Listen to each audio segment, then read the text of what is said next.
اعوذ باللہ من الشیطان الرجیم بسم اللہ الرحمن الرحیم رب اشرح لی صدری ویسر لی امری واحلل عقدۃ من لسانی یفقهوا قولی رب زدنی علما رب زدنی علما یا معلم ابراہیم علمنی ولک من الصالحین۔ 12ویں جماعت کے طلباء و طالبات کو آج کے اردو کلاس میں خوش آمدید کہتا ہوں۔ آج 24 اگست 2020 ہے۔ آج کے کلاس کا ہمارا موضوع ہے قصیدہ در ہجو اسب مسمہ بتذیق روزگار۔ یہ قصیدہ مرزا محمد رفیع سودا کا لکھا ہوا ہے، ان کی تصنیف ہے، ان کی تخلیق ہے، اور اس کے ہم نے اب تک 2 حصے پڑھے ہیں اور اب ہم اس کا آخری اور تیسرا حصہ پڑھنے جا رہے ہیں۔ اس امید کے ساتھ کہ طلباء و طالبات اس کلاس کو ٹھیک طرح سے سمجھنے کی کوشش کریں گے۔ تھوڑا سا دقیق اور مشکل موضوع ہے یہ، اور یہ قصیدہ جو ہے بہت ہی کٹھن سمجھنے کے حوالے سے ہے، مشکل حوالے ہے، لیکن امید کرتا ہوں کہ آپ ذرا دھیان سے اور غور سے سنیں گے تو آپ کو آسانی حاصل ہو جائے گی۔ پہلے ہم اس کو پڑھیں گے، اس کا آخری حصہ۔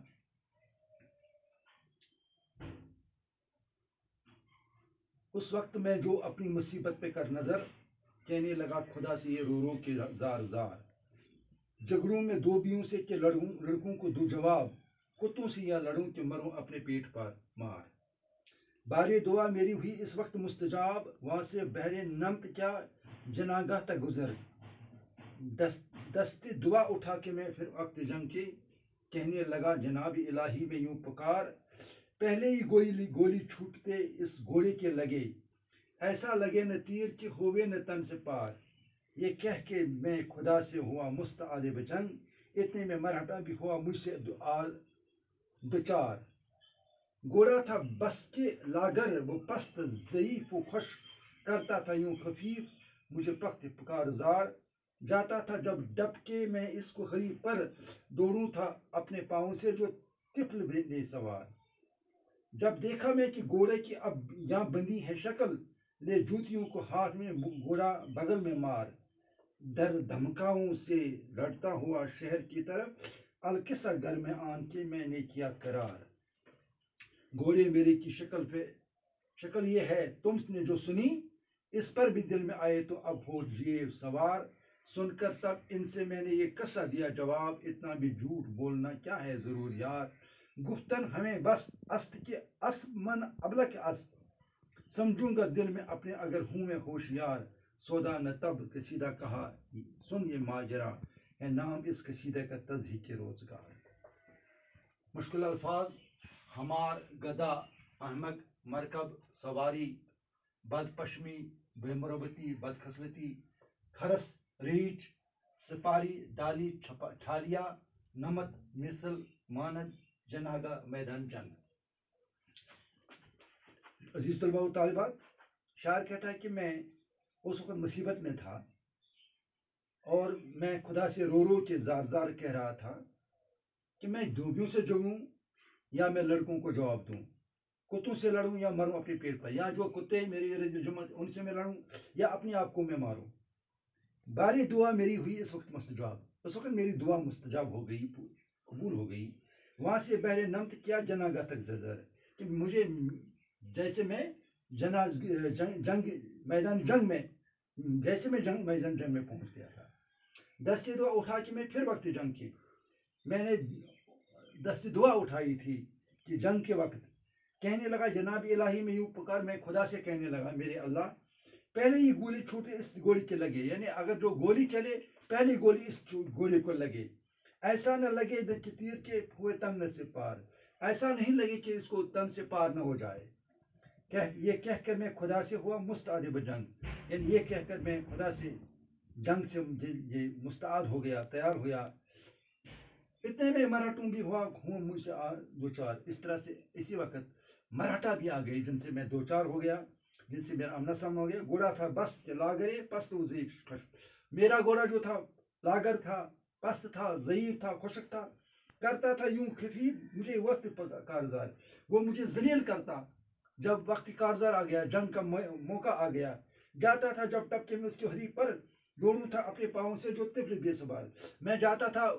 دشمن کے پاس دوڑ دشمن کے اوپر حریف کے اوپر، لیکن مجھے اپنے پاؤں پہ جانا پڑتا تھا، گھوڑا نہیں چلتا تھا۔ جب دیکھا کہ میں جنگ کے ابھیان بندی ہے شکل، میں نے جب یہ جنگ کی شکل دیکھی، جنگ کی حالت میں نے دیکھی، لے جوتیوں کو ہاتھ میں گھوڑا بغل میں مار، میں نے جوتیوں کو ہاتھ میں اٹھایا اور گھوڑے کو بغل میں مار کر چھوڑ دیا، ڈرا دھمکاؤں سے لڑتا ہوا شہر کی طرف، میں نے کسی طرح سے میں شہر کی طرف دوڑ گیا، القصہ گھر میں آن کے ہوں میں نے کیا قرار، القصہ میں کسی نہ کسی طریقے سے گھر پہنچ گیا، میں گھر آ گیا، گھوڑے میری کی شکل یہ ہے تم نے سنی، آپ نے میرے گھوڑے کی شکل سنی، میرے گھوڑے کی حالت سنی، میرا واقعہ سنا، اس پر بھی دل میں آئے تو اب کیا سوچ یہ سوال، اب اس پر آپ کو کیا دل میں آئے گا، کس پر میں سوار ہوا تھا، کس گھوڑے پر میں سوار تھا، سن کر تب ان سے میں نے ایک قصہ دیا جواب، تب میں نے لوگوں کو یہ جواب دیا، اتنا بھی جھوٹ بولنا کیا ہے ضرور یار، یعنی میں میرے دوستوں میں کیا جھوٹ بولوں گا، اتنا کیا جھوٹ، گفتن ہمیں بس است کی اسب من ببلک، یعنی میں نے کہا کہ ہم گھوڑے سے بھی بدتر ہیں، یعنی جو مملکت بغلیہ ہے وہ اس گھوڑے سے بھی بدتر ہے، اتنے بھی اس سے بھی زیادہ کمزور ہے، سمجھوں گا دل میں اپنے اگر ہوں میں ہوشیار، یعنی اگر آپ سمجھیں گے، اگر آپ ہوشیار ہیں تو آپ کو سمجھنا چاہیے کہ میں نے جو گھوڑے کی حالت بتائی اصل میں یہ مغل سلطنت کی حالت ہے، اور جس طرح یہ گھوڑا کمزور ہے، اس کو ڈکے دینے پڑتے تھے، یہ خود نہیں چلتا تھا، اسی طرح مغل حکومت آخری لمحے میں، آخری وقت میں، آخری زمانے میں اتنی لاغر و کمزور ہو گئی تھی کہ اب ان سے کچھ ہو نہیں سکتا تھا، سودا نے تب قصیدہ کہا سن یہ ماجرا، تب سودا نے کہا کہ میں نے یہ قصیدہ کہا یہ ماجرا سنو، ہے یہ نام اس قصیدے کا تذکر روزگار، اس قصیدے کا نام ہے تذکر روزگار، تذکر روزگار مانے قصیدہ تذکر روزگار اردو کے مشہور قصیدہ نگار مرزا محمد رفیع سودا کا ایک ہجویہ قصیدہ ہے، اس میں اس قصیدے میں گھوڑے کو علامت بنا کر بنیادی طور پر مغل حکومت پر طنز کیا گیا ہے، قصیدے کی زبان کافی دلچسپ اور بن محل ہے، ہمارے نصاب میں قصیدے کا آخری حصہ شامل ہے، قصیدے کے پہلے حصے کو طوالت کے پیش نظر شامل نہیں کیا گیا، اس طرح سے ہم نے یہ قصیدہ ختم کر دیا، اور امید ہے کہ آپ نے اس کو سمجھنے کی کوشش کی، آپ کے پاس جو انسٹنٹ نوٹس ہیں ان کو آپ پھر سے دیکھیے اور اس کا معنی اور اس کی تشریح سمجھنے کی کوشش کریں گے، امید ہے کہ آپ اس سے مستفید ہوئے ہوں گے، انشاءاللہ کل کے کلاس میں پھر آپ سے ملاقات ہوگی، تب تک تمام طلباء و طالبات سے میں خدا حافظ کہتا ہوں۔